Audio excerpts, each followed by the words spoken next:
This guy is the angriest man in the jungle. A guy making only his second Smackoff call, if you can believe that.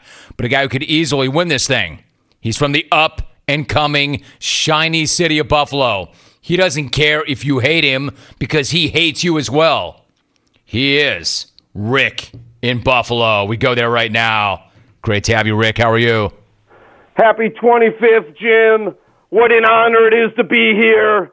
And thanks for moving things up a month this year, because I was really getting sick of these Twitter superstars who kept filling my DMs with their brilliant ideas.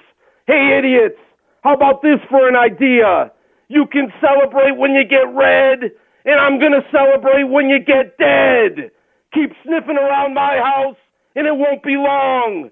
And I'd like to welcome DA to the party this year, who now officially becomes the ugliest dude in the history of the competition. Good God, you're hideous. When they flash your mug on the big screen, it should come with a warning from the Surgeon General.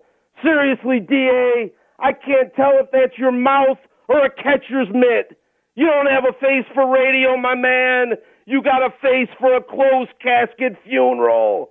And everyone knows Caleb in Green Bay's coming in with a brand new gimmick this year. But could you kindly spare us with that on Wisconsin nonsense? The only things you should be on, Levy, are a diet and a woman. Now get to work, fat boy. And if I were you, Vic, I'd patch in my phone calls too, 'cause you haven't made a good one in 5 years. Don't hate me 'cause I got angry. And I had to laugh when Vic said he'd never attend a clone stock in fear that, and I quote, he'd never see another vagina. Well, good news, Vic. You can attend all the clone stocks you want, 'cause whenever you want to see a vagina, just sit on your toilet and look down, you friggin' scumbag.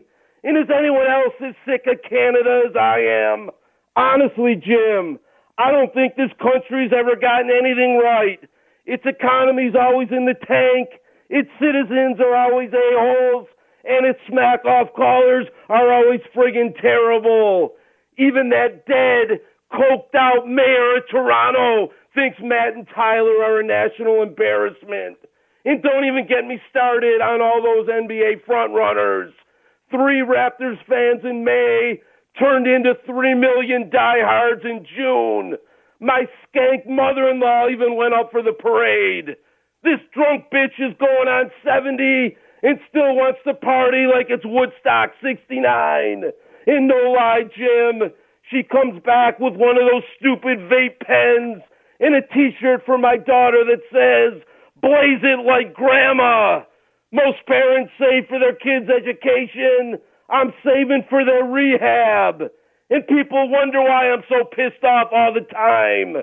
And while I have the platform, Jim, I feel an obligation to try and save Major League Baseball, 'cause those half-dead idiots sitting in the front office don't seem to give a damn.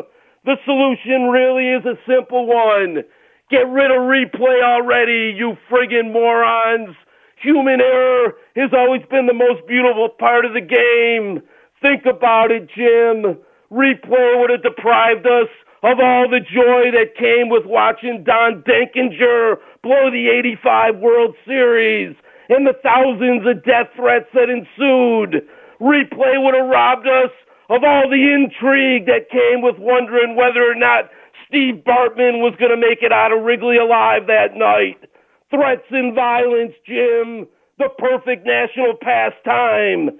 And please allow me to take a minute here to congratulate Brad in Corona. Not sure if you guys heard, but Brad was just awarded Best Classroom Mom for the 7th consecutive year. God, I hate guys like Brad.